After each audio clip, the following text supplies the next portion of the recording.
Şolursa tartkan gökbörü, çoğulpa gelgen er kırgız. Çok ese atan ekenge, çoğulpa gelgen şer kırgız. Atan kırgız tegirdegi göktөгü, armak olup tekte dura көздөрү. Ezetilen emdigiçe kaluşu, erimdirdi her oyunu gökbörü, her oyunu gökbörü. Şolursa tartkan gökbörü, çoğulpa gelgen er kırgız. Çok ese atan ekenge, çoğulpa gelgen şer kırgız. Anmazın topunları turasın, kaltağılan babalardın murasın. Kırgızlardan gökbörünün göktuğsun, kılımdarga ulansın, kılımdarga ulansın. Şolursa tartkan gökbörü, çoğulpa gelgen er kırgız. Çok ese atan ekenge, çoğulpa gelgen şer kırgız. Şolursa tartkan gökbörü, çoğulpa gelgen er kırgız. Çok ese atan ekenge, çoğulpa gelgen şer kırgız.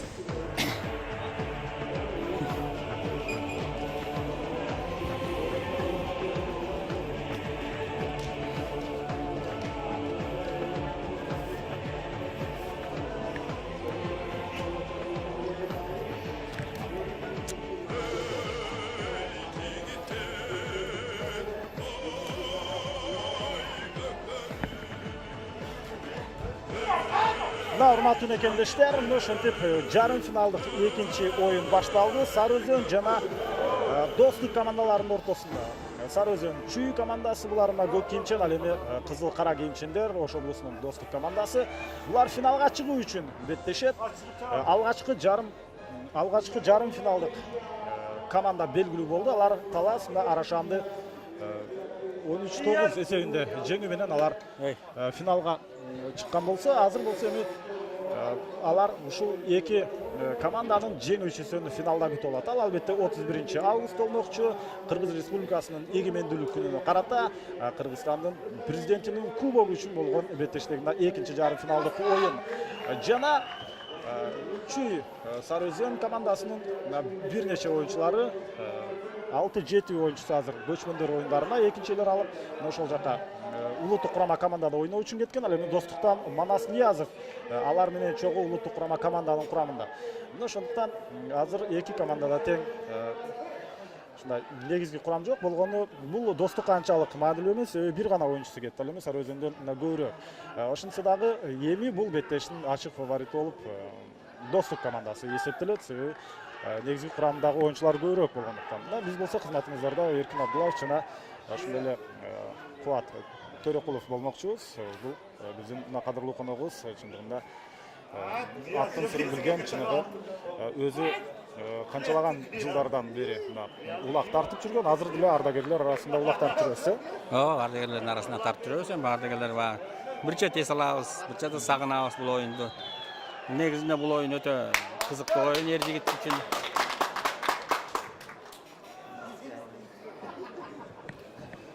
Мына ошондой, анан азыр болсо улакты ушул жерде жөнүнө өңөрүп келбестен ушундай дабысын ийин артып келди. Ийин артып токот бул улакчылар. Көбүнчө мунун узак аралыкта улак тартканда ошол атты кыйнабаш үчүн балбан биздин балбан жигиттер убагында биз деле жасадык ошону.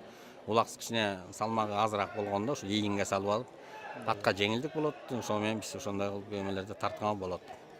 Бул өзү кыргыздын каныбызга сиңген оюн экен. Бул кыргыз жигиттери ат үстүндө өтө бир кызыктуу, чеберчилик, мындай көркөмдүү нерселерди көп жасашат. Улакты далысын илип алышат. Бул көрүүчүлөр үчүн өтө кызыктуу.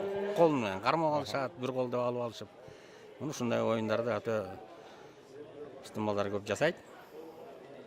Азыр болсо жекеме-жеке бул жерде эки командадан тең. Булар бул биздин Мирлан менен Сары Өзөндүн эмеси, бул деген астына минип турганы кадимки Lexus. Ничошка деген кайман аты бар. Ничошка деген кайман аты бар. Достук командасынан болсо бул өзүнүн капитан командасы болуп жүргөн жигит. Убагында бул кадимки эле Кожомкул командасында, УГАИдин командасында ойногон бул атактуу Байыш. бул байыш убагында ойноп жүргөн бул. Жана ушул жерден эми Кармап калышты. Атсынды улак тартыш. Кимиси карылуу кылат, бир алып кетет. Мирлан берген жок. Экөө тең өтө карылуу Өтө ойунчулар. карылуу оюнчулар, мына бир болбой эле сүрүп чыгып кетишти Достуктун командасы. Lexus токтогонго жете албай калды. Демек, мына кайрадан жекеме-жеке орун алат. Биз оюнчуларды бир сыйра тааныштырып алалы, азырынча тааныштырып элек ушуна.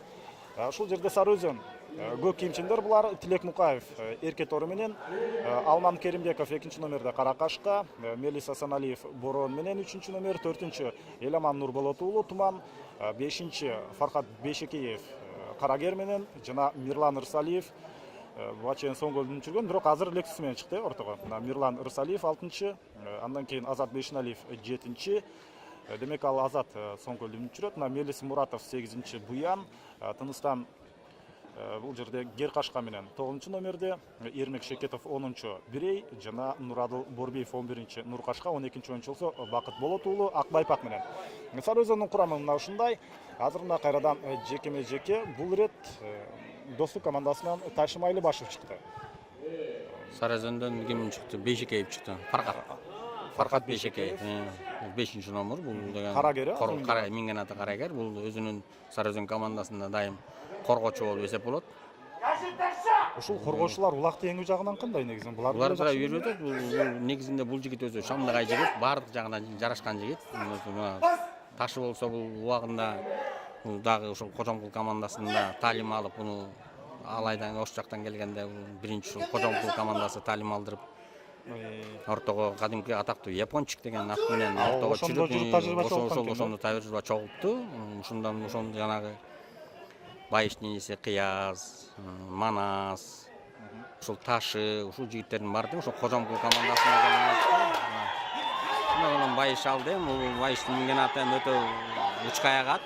Бул эми жетпей, бул эми тажрыйбалуу оюнчу, бул эми. Ой, кандай кооз. Өтө тагазанга түшкөн жок, бирок кооз болду. Кооз ыргытты бул эми. Байыш негизинде өзүнүн артына жетип калды деп чыгып кетти, бирок кайрадан алды.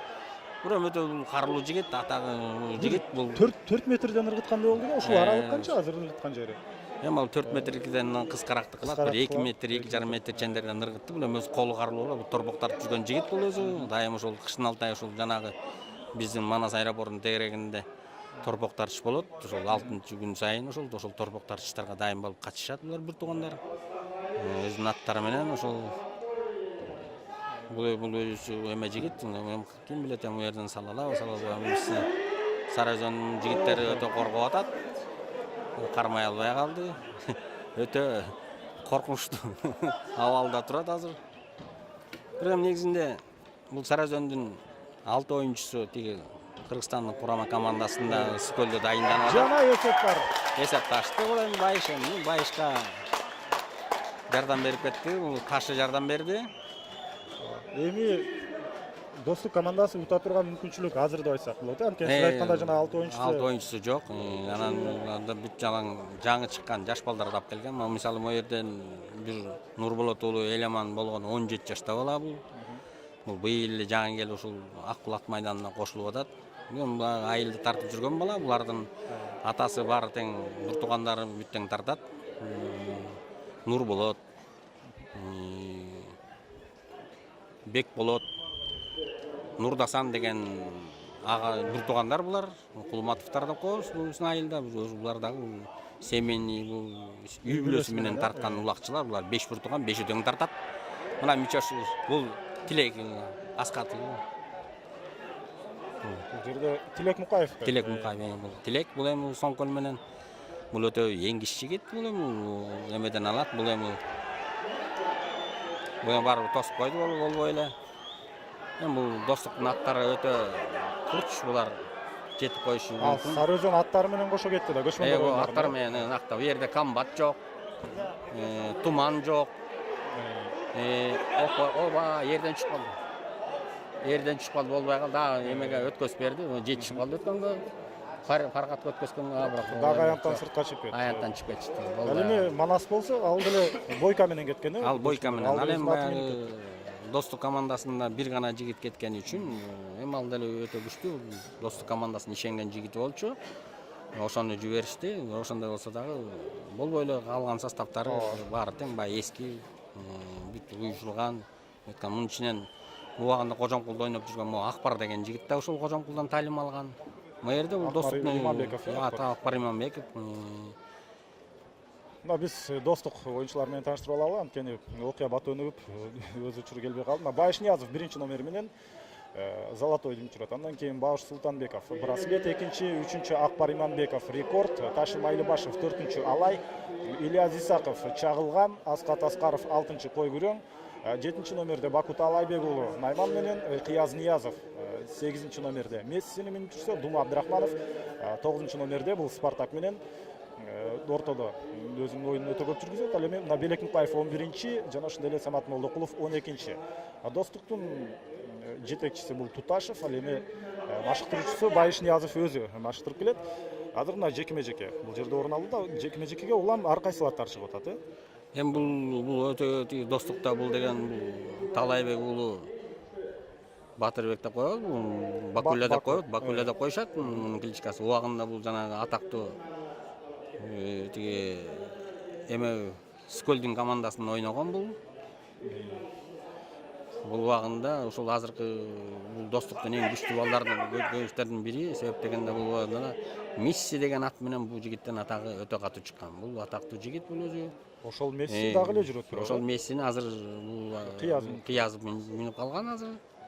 Бирок Месси мурдагыдай эмеспи дейм да, абалычы. Жок, абал мурдагыдай эле. Тoko багы тиги бала азырынча толук тиги Бакулядай көнөлөк. Убагында Бакуля муну өтө катуу иштетчи. Азыр Бакуля өзүнүн аты менен ойноп атат. Бул өзүнүн аты ошол өзүнүн туулуп өскөн Байтык деген айыл. Ошо Байтык айылынан сатып алды ушул атты былтыр. Кайсыл Байтык? Орто алышта. Орто алышта болот азыр ошол Байтык айылы, ошол Байтык айылынан сатып алды ушул атты.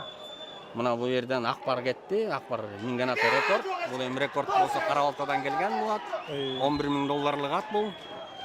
$11,000 жанагы атактуу бул чабуулчу аты. Индуспек чабуулчу, бул чабуулчунун аты. Индуспектин уулу Рамзат минет муну. Бул ушул оюнда бул Рамзат катышпай калды.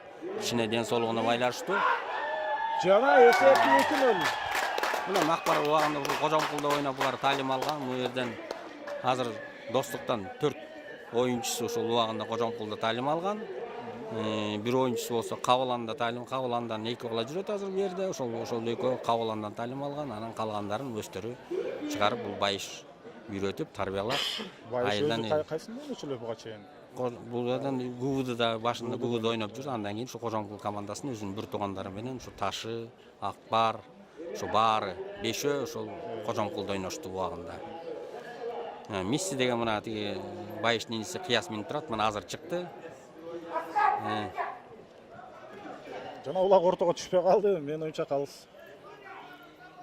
Токтото бул жерде.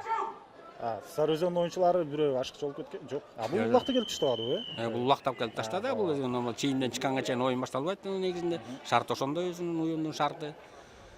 Ошон үчүн мына болбой эле өзүнүн ишенген оюнчулары жок болгондуктан мына Сары Өзөндүн бүгүн жеңил ызасын тартканга туура келип атат көрүнөт. Себеп дегенде андай баягыдай мурункудай өтө тажрыйбалуу эмел оюнду бүгүн көргөзө албай атышат. Себеп дегенде аттар дагы начарыраак болот. Мунун ортосуна 6 аты жаңы аттар. Булар айылда көлгөн аттар. Булар Тайгазанга көнө алган эмес. Бул көнгөн эмес убагында Тайгазанга. Бирок табында эле ал аттар. Аттар табында эле, бирок ошо Тайгазанга көнүп тиги балдардын оюндагыдай чыгып бербей атат. Мына Месси менен Нияз алды. Кыяз алды. Жулуп кетти. Ол Мелис жулуп кетти. Мелис алып кетти. Мына ат чуркабай атат. Мына мерден Мелистин аты айылдан келгендигин көргөзүп койду. Ордуна суруп чыкпай койду. Сразу өзүнүн туура эмес болуп калды. Бул эми туура эмес болуп калды. Бул эме болуп калды. Артка кагып тартып койду. Кагып тартып койгон үчүн азыр эми ортого калыстын чечимин угабыз. Себептен тиги баланы действительно артынан мындай кичине силкип койду. Ошол үчүн апасын ошол коркунучтураак, ошол кайра тарткан өтө коркунучтураак. Азыр айыпка чыккан жок, Айып жок, айып болбоптур. Себептен тиги бала өзү кулады деген тиги ортодо калсын чечим. Эскертүү бирок берди окшойт. Ооз эскертүү берди. Ошо катуу урдурбагыла деп атат ошол. Мына бул Тайгазанды коргогондук, мына ушул белгиси. Жана кайрадан кыясында Месси менен. Кыяс Месси менен кыяс алды. Мен бул Мессиге тийген оңой менен алдырбаш керек. Бул Месси мына болбой Саразанын баласы жулуп алды. Тилек жулуп алды. Тилек Мукаев жакшы отат. Бул өзү убагында, бул өзү Сусамырда энген жагынан бул бала өтө катуу чебер эңет.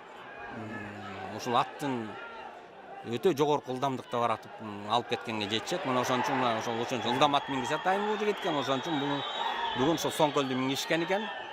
Бирок болбой эле Достуктун аттары өтө күчтүүлүк кылып атат. Көрдүңбү? Ошо тез жетип коюп атат.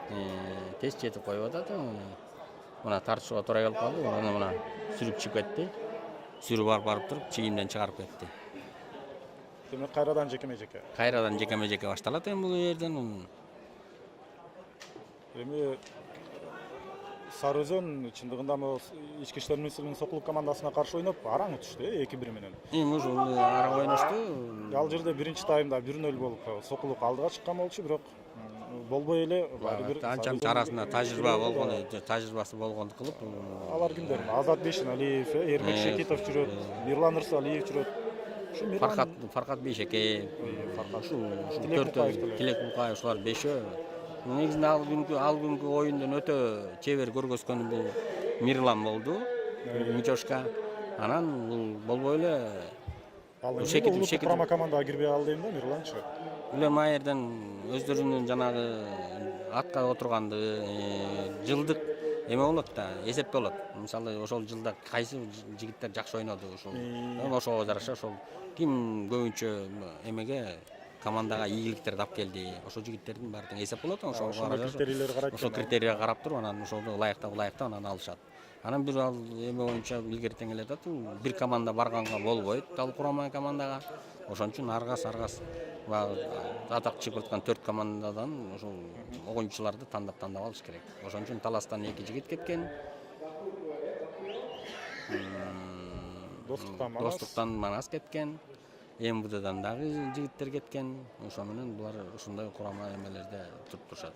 Ошо Сокулукта жүргөн жана генерал деген ат барган жок. Ал негизинен ортодо ал кичиректи кылат. Тажрыйбасы азыраакты кылып, генерал алып барышпайт. Өзүндө буларда основной азыр ортодо жүргөн бул бир деген номердун азыр Акилес турат. Азыр биякта турнирде. Биякта турнирде. Негизинде Кыргызстан боюнча эле бир деген аттын бири. Анан курамада жок дейм да. Ошол улуттук курамага буйрса мында барат. Мындан ушул турнир бүтөрү менен кайра барабы? Бул бара себеп дегенде бул Таласта балдар кеткенде тиги 2 бала өздөрүн ылайыктап аталып кеткен. Мынау ортого чыгып аткан ат бул эменин аты. Бул жерде карап көрө турган болсок, азыр бул Асхат Аскаров ортодо. Жокул 9-номердеги Дума Абдрахманов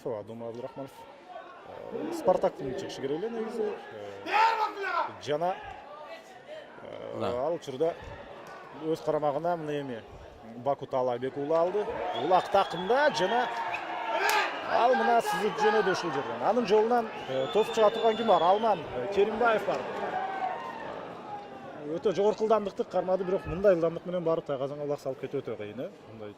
Бул азырынча бул Баку убагында Месси менен ушундайларды салчу, бирок Месси өзү ар дайым тайгазанга барып улакчыга ушундай шарт түзүп берели эле. Булат эми былтыр жаңалганды кылып ата көнөлөк. Ошондой болсо да бул жигит өзүнүн баягы чеберчилик оюнчулуктан көргөзүп, мына көрдүңбү кандай буйтап чыгып атат. Ошончонун баарын көргөзүп атат, ошол чеберчилик оюнчулугун өзүнүн Булат өтө жашат болгон 2 азыят. 5 жаш. Көпкө чейин алып жүрөт. Бул өтө күчтүү жигит. Өзү кичирээк болгону менен өтө бул өйдөкү Аламидин районунун ичинен өйдөкү өрөндө бул жигитке тең келиш кыйын. Бул жигит оңой менен улак бербейт. Аты 5 жашта болсо анда 2 азыят ошол 2 азыят бул мына Байыш көткөзүп берди. Бул эми Байыш эми бул атактуу улакчы, бул эми Азиянын оюндарында мурунку көчмөндөрдүн оюнуна катышкан жигит. Бул эми тажрыйбалуу оюнчу да бул. Муну эмеси мүмкүн. Бүгүн ошол сол такымга басып алып барды. Эми бул баары бир баса берет. Бул жигит ушундай жигит мына. Мына жыгылды. Мына эсеп 3-0. Бул эки такымдын тең иштеген оюнчулар. Мындайлар сейрек кездешеби же көп мындай оюнчулар? Булар эми мындай Баары аракет кылат болуш керек. Баары аракет кылат. Бул эми бул байышты эки такымга басат деген ишенсек болот. Булар деген түштүктүк жигиттер көбүнчө бул торпо коюнга барышат. Торпо коюнда дайым ошол эки такым менен кош такым менен басышат. Бул жигит ошон үчүн бул буттары көнгөн. Азамат, бирок мына бир оюнчу тоскоолдук кылганга аракет кылып көрдү, бирок ага карабастан Бул эле Сара Өзөнүнүн аттары дагы тигиле мына жерден Сара Өзөнүнөн 6 ат сырттан келген аттар. жаңы чоң турнирге биринчи жолу катышат. Биринчи жолу катышат мына жерден. Ошол аттардын эмесинен булар Баары бир таасирин берет экен. таасирин берет. Болбой эле жана көрдүңбү өзүң деле калыс болушуң керек. Бу жерден улакталганда беркаттардай суурулуп чыкпай атат.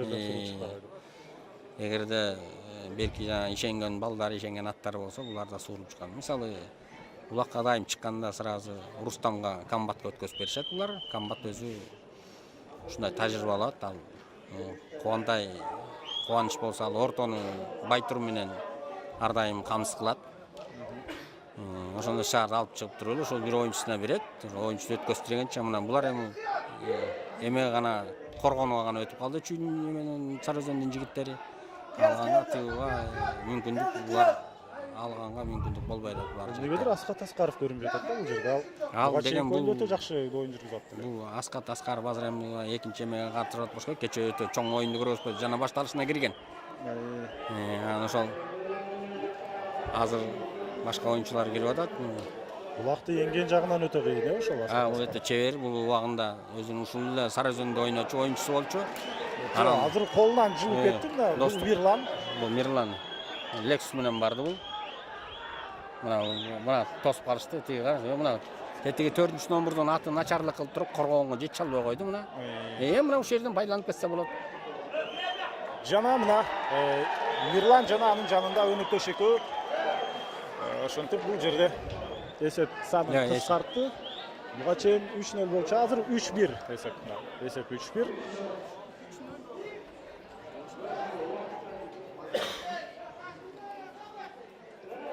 Убакыт соңуна чыгып калды. Биринчи тайм соңуна чыгып калган, демек экинчи таймдан жолугабыз.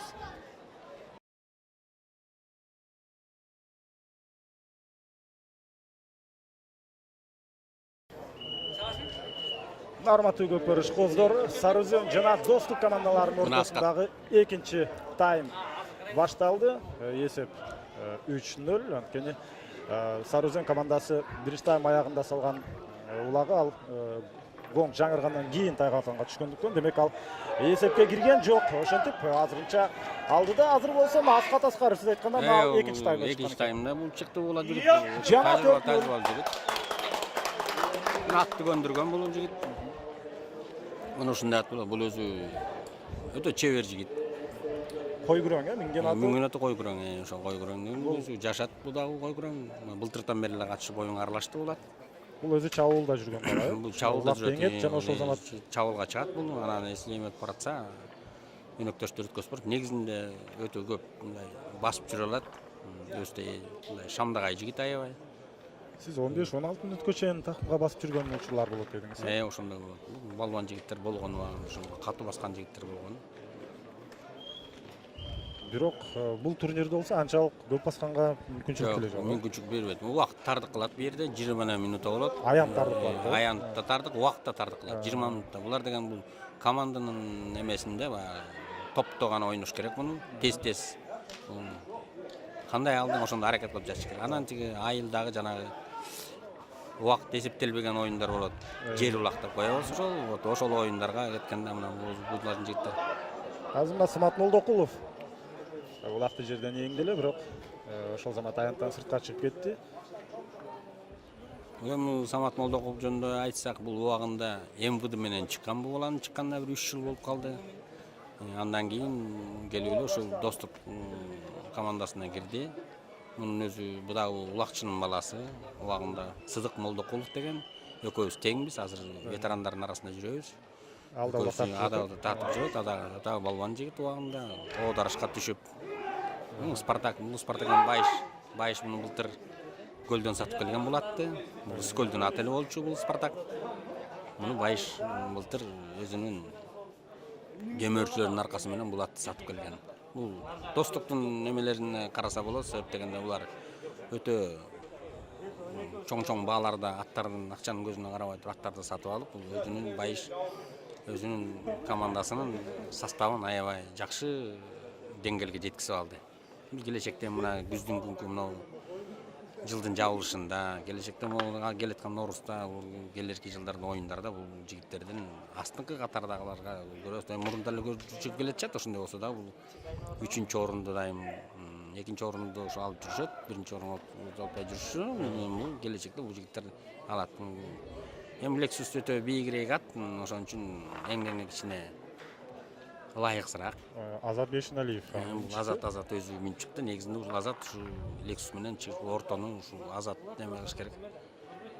Ортого иши кылып эле эң башкысы ат чоң болуш керек эмес экен да, Жок, карылуу аттар келет. Бул жанагыдай ортого бири-бирине алдырбаган аттар. Мына Спартак менен Lexustун убактысы бүтүп калды. Эгерде ошол 1 минуттан ичинде жерден улакты көтөрө албасаң, бул оюнчу алмашууга туура келет. Оюндун шарты ушундай да бул өзүнүкү.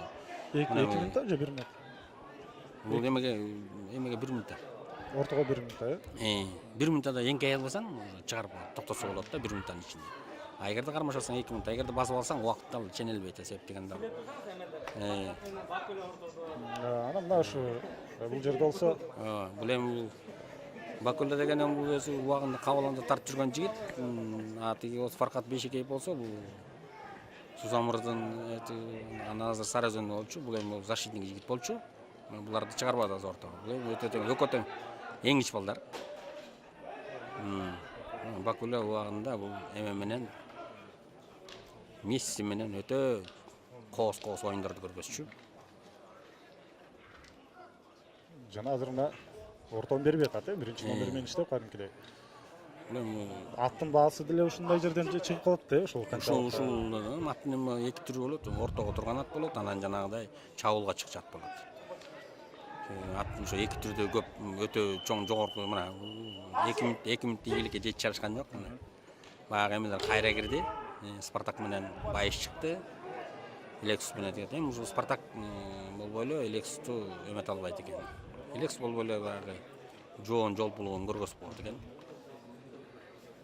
Эми Lexus бул деген убагында Азиянын оюнунда Казакстанга барган чоң оюнда, Астанада болгон оюнда ошока катышып келип, номер 1 деген. Ортодо жүрүп келди. Ошондо чабуулчунун өзү Койчукеев Нуру ошол Нуру деген жигит минип, ошол менен атаңы чыгып, эң мыкты оюнчу деген наамды алып келишкен ошо Казакстандан. Жана 2-чи орунду алып калганда да, Казакстан Астанада 2-чи орунду алып калганда, ушул Lexus деген номер 1 деген ат болуп, ушул атаклуу тиги бала экөө ошол эң мыкты оюнчу деген немени алышкан да, наамды алышкан. Биртөө эле бийик, ат. Биртөө эле бийик, тик ат аябай. 4 сан келген тик ат бул өзү. Балдардын баары эле мындан эңкейип ала бербейт. Аска болбой эле басып кетти. Азат бул деле бой uzun бала экен. Бул шадылуу жигит да, өзү. Башынан эле ушул ортонун расчетун алган жигит бул эми. Мына бу жерден азыр ушул Азат эми 28 жашта күчкө толтурган убагы. Ошондо менен бул Азат азыр бул ортодо тура берген болбойт. Убакыт өтүп атат. Мына даже 5-6 мүнөт өтүп кетти. Чыгыш керек болчу. Азатка жеңил аткан чабуулга өтүш керек. Коргошлор жакшы коргош керек, мына чабуулга өтүш керек. Өтпөсө болбойт.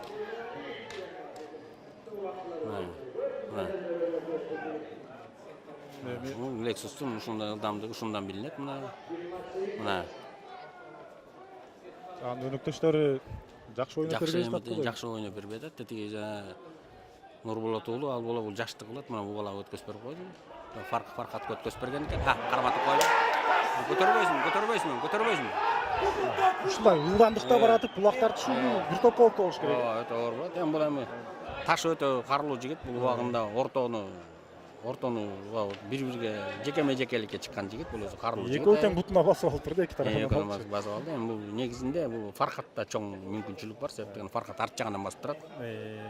Болбой эле алып кетишти. Экөөлөп алып кетишти. Мына эмеге чыгарып кетти. Чийинен чыгарып салышты.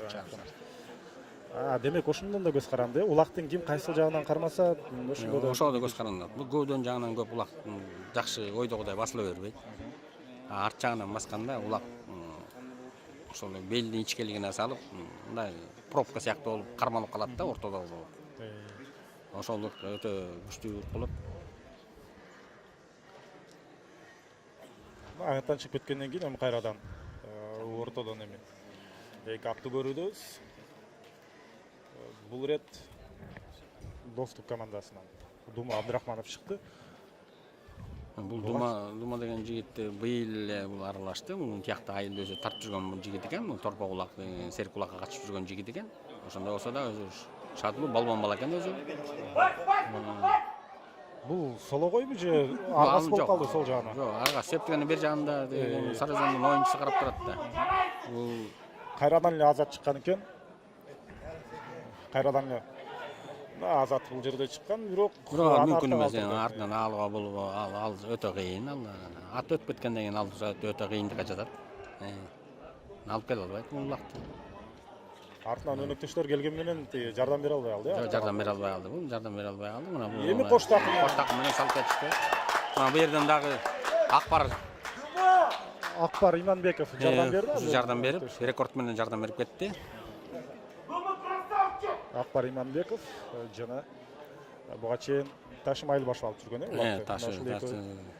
Экөө демек эсепти 5-0 жеткирди. Дума Абдрахманов алып жүргөн. Акбар Иманбеков. Ташы алып оюн таласынан чыгарып кетишпеди. Ал ийгилге жете алган жок Ташы. Бу жерден Думу алып ошол жекеликти Дума алып ошол менен пайдаланып кетти. Акбар жардам берип кетти. Бул оюнчулар бири-бири жакшы билишет. Эрмет Шекитов бул деген эски кулакчы, бул азыркы Сарызондун машыктыруучусу бул эми. Бул эле минген аты да жок бунуку, бөлөк ат минип жүрөт, быйыл жаңалган ат. 39 жашта, 40 жашта калды. Ошого карабай. Болсо Бауш Султанбеков ыргыткан аракети бул жерден ийгилик алып келген жок. Менин оюмча бул ага тажрыйба деле жетишти болушу керек. Дал ошол Эрмек алып кетти. Жок, бул Тилек. Бул Тилеккен эрке тору менен. Тилек Мукаев бул дайыми эрке тору минип жүрөт, Дайыми бул коргоочу болуп десек болот, эрке тору. Бул оюнчулардын баарынын минген аттары өзүнүкү эмеспи? Жок, бул команданын эмеси, мунун Сарызондун эмеси, бул Тилекте өзүнүн менчик аттары жок бу жерде оюнчулардын аттарынын. Достукта дагы, Сарызондо дагы эме жок. Бул жерден Lexus орто командалар көбүнчө өздөрүнүн аттары менен айылдан келгенде жаңы уюшулуп аткан командалар көбүнчө өздөрүнүн аттары, айылда ойноп жүргөн аттарды алып келишет көбүнчө. Жана улак ортолук бөлкө коюш керек. Кайрадан Дума Абдрахманов чыгыптыр мына. Спартак менен Дума чыкты. Тилек дагы чыкты, Lexus менен Тилек чыкты. Тилек чыкты баары. Тилек чыкты. Негизинен булардын дээрлик баары эле ортого деле чыга алат, чабуулга деле өтө алат. Ушундай жигиттер бирок ошол убакытка кичине ылайыкташтырылат. Бул себептегенде мындай жигиттер бар, ошо карулуу жигиттер, ортого бири-бирге чыкканда карулуу жигиттерди коюш керек. Чам, эңгич, карулуу жигит болуш керек. Коргоочулар оңой менен ортого чыга бербейт, Коргоочулар оңой менен ортого чыга бербейт. Себептегенде бул карулуу болбосо, өнөктөшү карулуу болуп кетсе, аттан ала салдырып алып коюшу мүмкүн. Аттын тиягынан жал аркылуу тартып айландырып. Мисалы Сарызондо Кубантай деген жигиттин ошо көп эмесин көрүп жүрөм мен. Таластыгын менен бир жолу беттешкенде ошону көрдүм. Аттын ар жагына турганын, аттын жалынан арта салып барып, көөдөнүнөн кармап, моюнунан кармап туруп, ала салдырып алып кетип калат атты. Ушундай убакыттар, моменттер пайда болуп калат. Ошого карата булар оюнчулар жанагыдай кылып туруп, ошого ылайыктап тияктан түшкөн балдарды баары тең билип турушат да, бир команда. Жагынан ыгы келип калат, экинчи жагынан эле карылуу да. Карылуу да. Өзү бар экөө тең бирдей балдар болуп турбайбы, көрүп турасың. Аты буга жанагыдай күчү азыраак, жоксо жашыраак балдарды оңой менен койбойт булар. Мен мисалы 12-чи номурда жаңы келген Болот деген Болот уулу Бакыт деген жигит бул деген таза эле жаш жигит экен. 18 жашта ушундай эле жигит экен. Бул деле айылдан жаңы келди. Мына экинчи тайм бүттү. Көз ачышканча экинчи таймдагы соңуна чыгып калды. Эсеп болсо бул жерде 5-0. Жана ишендүү түрдө алда ортот, албетте Достук командасы. Алдыда дагы 20 мүнөт бар. Бул абалды Сарызон оңдоп кеткенге жана айырмачылыкты мындан да көбөйтүп кеткенге мына ошол 20 мүнөт бар. Анда биз 3-чү бөлүктү силер менен жолугабыз.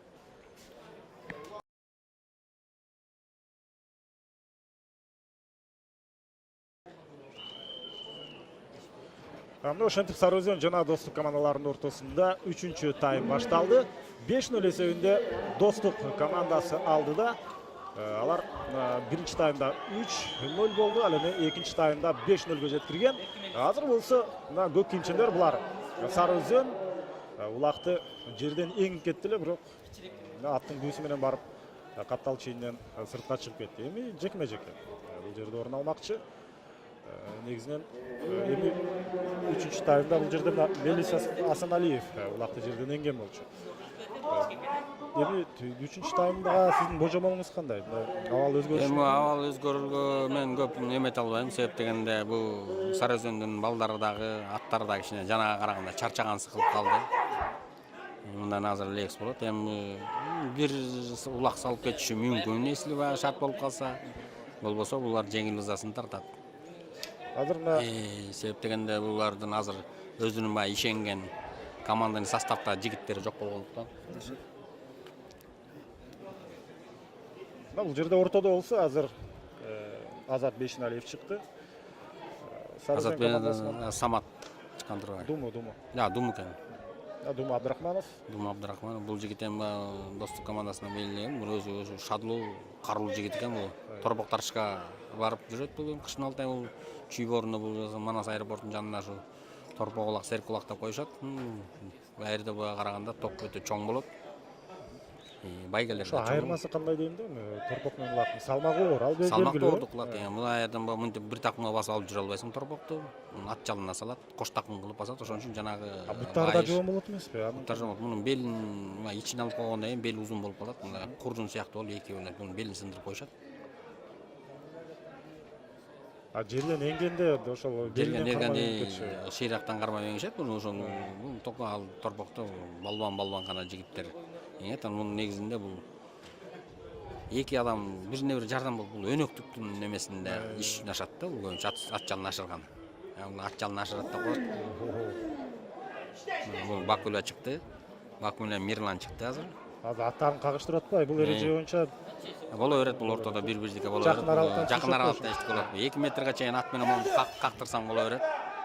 Мына жана Бакут Алайбек уулу. Бактияр өтө чебер жигит бул эми. Вот ушул алып бара алабы ошол. Эки четинен эки оюнчу келди. Алып келди, алып кетти. Жаңы эле кармады эле, бирок артынан сүрүп кетти. Сүрүп кетти ол эмеси. Ылдыйкын бараңызды бар. Өнөктөшү жакшы жардам берип кетти.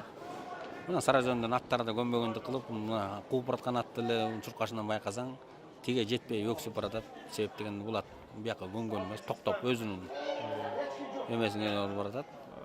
Азыр бир колу менен ушул жерден баштады, бирок ошо аттын күүсүн колдонду азыр. Аттын күүсүн, аттын күүсү менен улакты көтөргөнгө жетишип калбады, тайгазанын кырына түшүп калды. Эгерде аттын келип токтотуп түбүнөн бир колдоп салыш өтө оордукка жатат.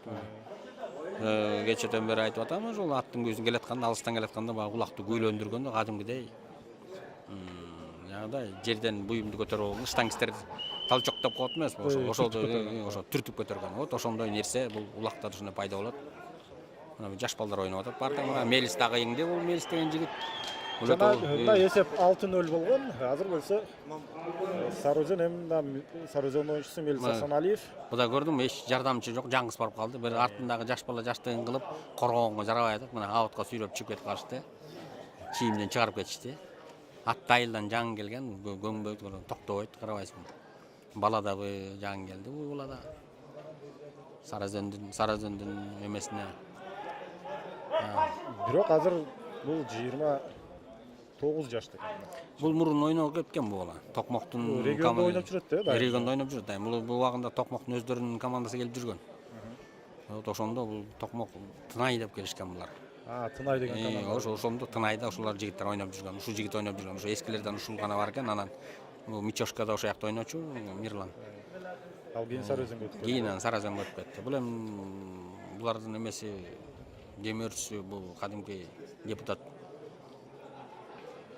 Канат Исаев да. могу Lexus, тет 11 номер минип жүргөн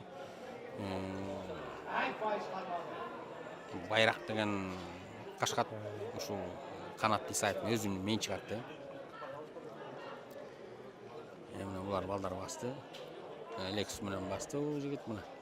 Албетте мына чоң команда болуш үчүн сөзсүз түрдө демирчилер керек, Демирчи болбойт. Себептен балдарды орто командалар үчүн болот. Алар өздөрү айылдашы жардам берип, достор жардам берип. Ошол достор өздөрүнчө эле бир туугандар жардам берип, мисалы, мен кечээ өкүтө тиги Арашанын командасы дегенде, мисалы, аларда эле демирчи жок. Ошондой мына айтпадым ошол. Сарыөзөн бири кулак салышы мүмкүн дедим, ошону айттым, себеп дегенде ошол эме да. Бул жерде улакты Мирлан менен же 2 мисалы 11 номурдагы бала жардам берди. Бул Нурадыл Борбиев. Ошол Мирлан экөө эсеп сандарын кыскартты, 6-1. Бирок эми калган бөлүктө Дутан десе жок дегенде дагы алтын салыш керек, ал албетте. Эми 6 жеткириш 20 мүнөттүн ичинде бул достуктун балдарына кеңеш өтө кыйын болот. Эгерде булар жанагыдай эки айырмасы чоңураак жанагыдай айылдан жаңы келген командаларга туш болуп калса, булар жанагы ташып коет. Мына азыркы астын коюнда эле көрүп өтүк, бул Талас менен Тиеменин оюнун. Арашанын ошол жерден көп Таластын жигиттери көп өзүнүн эмесин кыйнабай, жигиттер мурун кийин ойношуп жүргөн жигиттер болгондон кийин баягы баары жеңиш бизде дегенсип ошол финалга күчүн сактап коюшту. Финалга күчүн сактап аттарын өзүн эметип коюшту. Сарыөзөн биринчи оюнун, достук биринчи оюнун Аксууга каршы ойноп, анда 21-1 менен. Ошол өтө чоң эме менен утуп коюп атышпайбы ошондой. Азыр болсо бул жерден улакты Аскат Аскаров кайрадан. Аскатты алып кетти, бул эми Аскат эми жерде Аскатка алыш керек. Мына бул эми кой берди аттын. Ай Азамат, карачы кандай кооздуктоо баратат. Бул эми кичинекейинен улак тарткан айылда тартып жүрөт, бул баланы мен жакшы билем. Өзү биш жактын жигити болот. Аты да кандай? Опа, бул жарабайт бул улак. Салганга болбойт. Эми салса болот, мына эми салса, мына бул эсеп болот. Эсеп 7-1-ге айланды. Аскат Аскаров негизинен бүгүн көп айырмаланган жок да, боюнга аз чыгып атат. Финал өзүнүн күчүн сактап атат. Бул өтө бомбардир жигит, өзүң байкадың, жерден да келеңет, басып да жүрө алат. Миңден аты дагы азыр өзүнө жарашып турат. Бул эми чабуулга да өтүп чыга алат бул жигит. Ошон үчүн бул жигит күчүн буйруса бир сүйүнгү оюнга сактап алат. 31-де демек ушул оюнчулардын ушу күчтүү эмесин ушуларды көрөбүз да. Алардын өнөрүнө күбө болобуз. Азыр кайрадан улак ортолук бөлүктө. Дем булар окуянын жүрүшүнө карап ушундай кылды окшойт. Эгерде аябай тең атаандаштык болгондо анда Аскат Аскаров деле күчүн салмак ортого көрөт. Күчүн салып коймогон, анан ошондой болсо дагы тигил тең ата болсо ал күчүн аяшпайт да, өзүнүн баягы күчтүү жигиттерин салышмак. Мына бүгүн ошол мен өтө чоң чеберчил оюнду көп көргөн жокмун, себептен бул жерден ким көп ойногон, мына ошо 12 номурга кийинки балдар булар. Самат Молдокулов. Бул ортодо жүргөн бала болчу. Бул негизинде 1-1ге чыкчы дайым. Жанагы эмени ушул бала минчи. Берки жөнөктөшүнө көрүп берди. МВДда жүргөндө генералды ушул жигит минчи постоянно ортого. Ушул Самат генералдын Самат генерал менен ортого 1-1ге чыкчы. МВДда ойноп жүргөндө. Анан бул жигит бул достукка өтүп кетти. Азыр болсо Байыш Ниязов ыңгайлуу учурда бүтүп атат. Бир нече ирет мына Байышты көрдүм, ойноту бул Байыш эми чебер оюнчу да бул. Менген аты Золотой. Байыш бул орус мүнчүрчү Спартакты негизинен. Спартакты ошол атайын өзүнө да алып келген, анан бул Золотойду болсо бул деген негизинде бул кимге кыяз минтинде турган болчу, кыязга деп арнап алып келишкен. Анан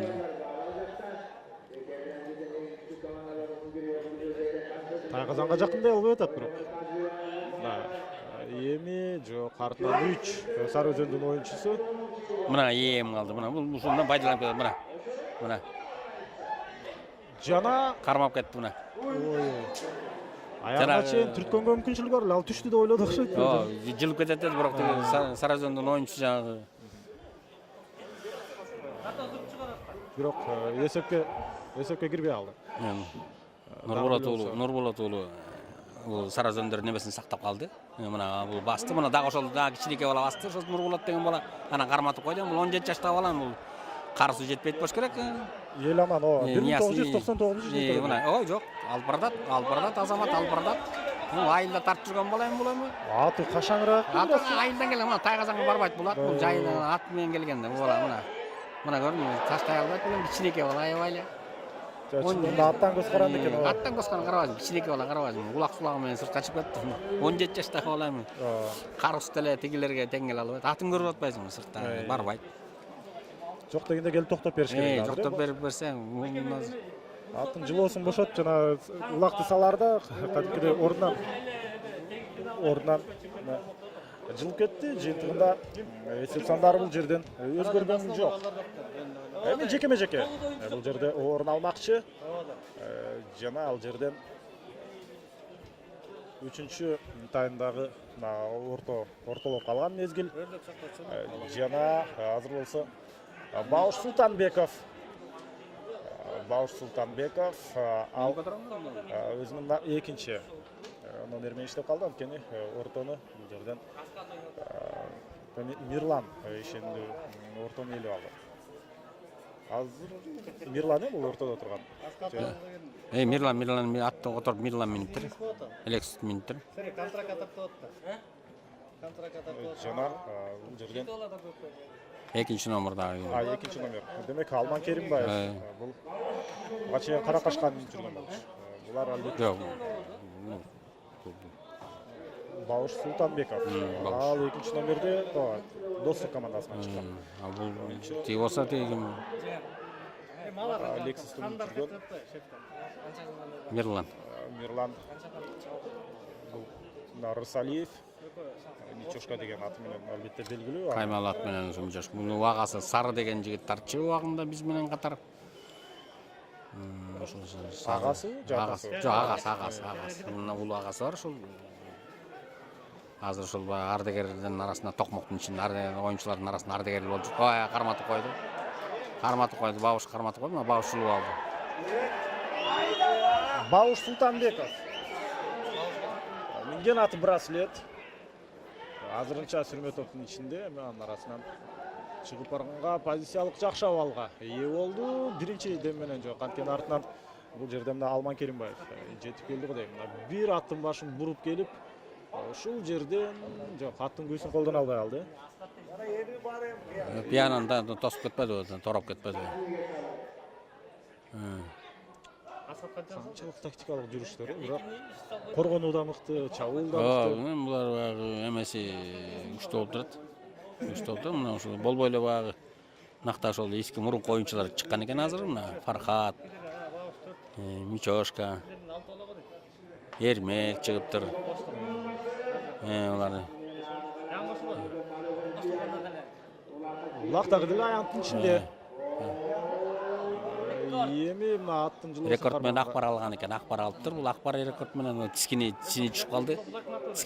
Бул эми Эрмек жылып алды мына. Жок. Алдырган эмес экен. Рекорддун Акбардын тискини чыгып кетти. Бул атты башкарганга мүмкүн эмес. Бул рекорд бул өзү ортого көнгөн ат, көрдүңбү? Тайгазандан чыкпайт, тура берет.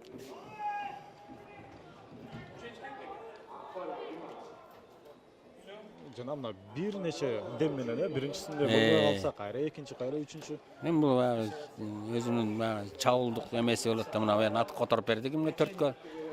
Ташы алды буну. Ташы Майлыбаш. Ташы бул карлуу жигит бул эми Ташы.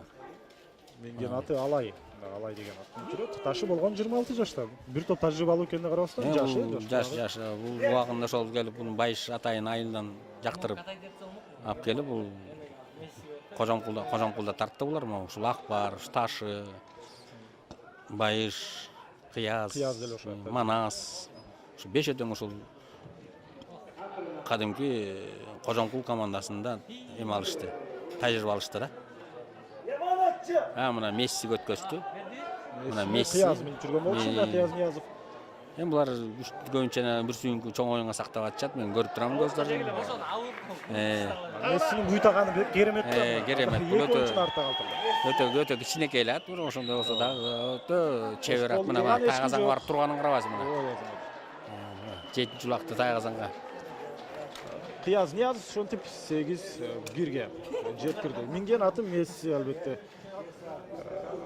мына ушул 5-6 жылда мурдагы Мессинин кыймыл аракети азыр деле өзүндө сакталып турган ушул жерден. Бул ат анчалык эме кылган жок. Себеп дегенде гөлдө бул 2 жыл оюнга кирбей туруп калды. Былтыркы сезонго кирбей калган. Бул деген тете жайында сатылып келди. Ошондо ден соолугуна байланыштуу. Жок. Себеп дегенде бул кабаланда ойночу да. Анан кабаланы тарагандан кийин бул деген гөлдө багылган бойдон калып калды. Булар сатылбай калды. Анан муну былтыр сатып келишти. Анан былтыр сатып келген. Былтыркы сезонго кирбей калган. Мына быйылкы Норустан баштап быйылкы сезондо гана ойноп атат булат. Ошол 2 жыл булар оюнга кирбей туруп калды. Ошол Норуста өзүнүн анчалык талантын көрсөтүп алган жок. Болбойду. Буга эмне болгон же ушундай кагуу жеп калганбы дегендей да ой кетти. Жок, бул кагуу жеген жок. Булар ушу 2 жыл ушу оюн көрбөй эметип туруп калды да. Демек ошонун жыйынтыгы экен. Бирок азыр эми жакшыраак ойноп калыптыр. Думу улакты басып баратат Спартак менен. Дума Абдрахманов. Карлуу экен. Спартак эми ортого деп муну расчет алып келишкен. Муну негизинде ортого көп жакшы турбой койду. Бул жигиттердин ишеничин актабай койду. Дагы деле достуктун оюнчулары чабуулда, бирок ушул жерден кийин Дума Абдрахманов менин оюмча атынан түшүп калды. Жок, Думу жыгылган жок го дейм. Думу басып жүрөт. Жок, Аскат баскан экен. Думу жыгылып калды. Думу атка кайрадан минди. Аскат басты. Аскаттан жигиттер ала албайт го дейм Аскаттан. Аскат бир тыштап эле койбосо ала албайт. Аскат ат которгон экен. Ат которгон аутка чыгарып кетти. Жанагы атын мүдүрүлүп атпайбы? Ат которуп тур, бул бөлөк ат.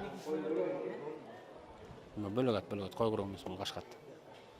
Совсем бөлөк ат бул. Ат сактап атат булар. Көмгөн эмес, капталдап тура албайт, 11-чүнө.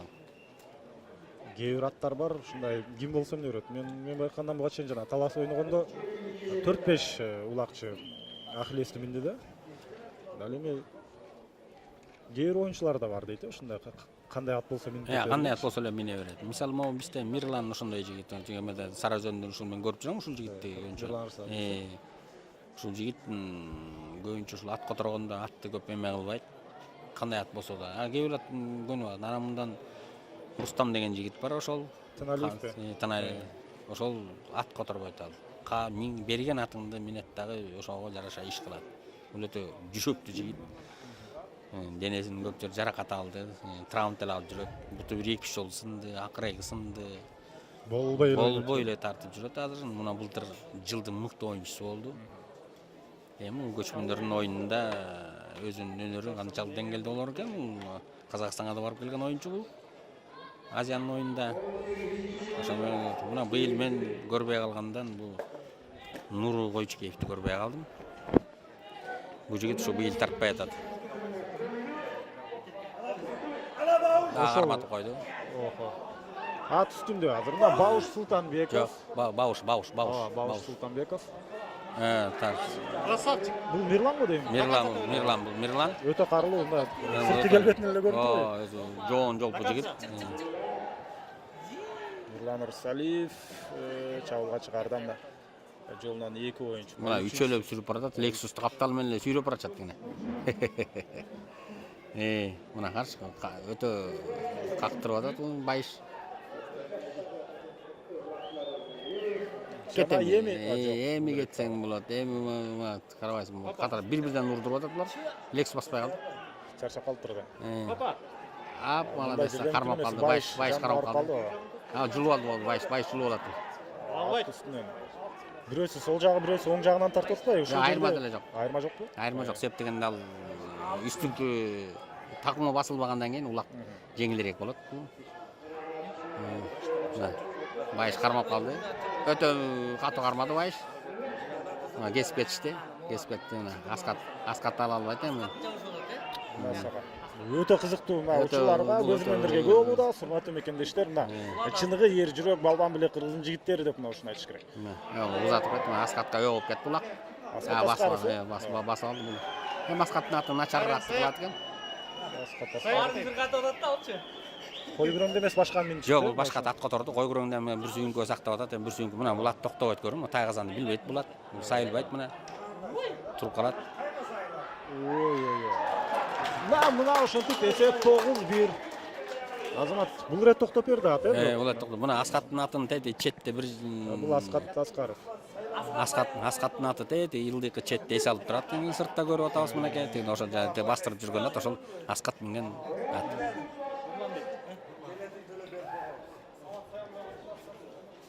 Жана бул беттешин эми жеңүүчүсү аныкталып калды. Акыркы секундалар 3-чү тайм жана беттеште мына чыкты. Эсеп мына 9-1. Аскат Аскаров бул оюндагы эң акыркы улакты салып оюнга чекит койду. Жана биз мына ошол достук командасын жеңиши менен куттуктайбыз. Ал эми Сары Өзөн эми Арашан менен 3-чү орун үчүн беттешет.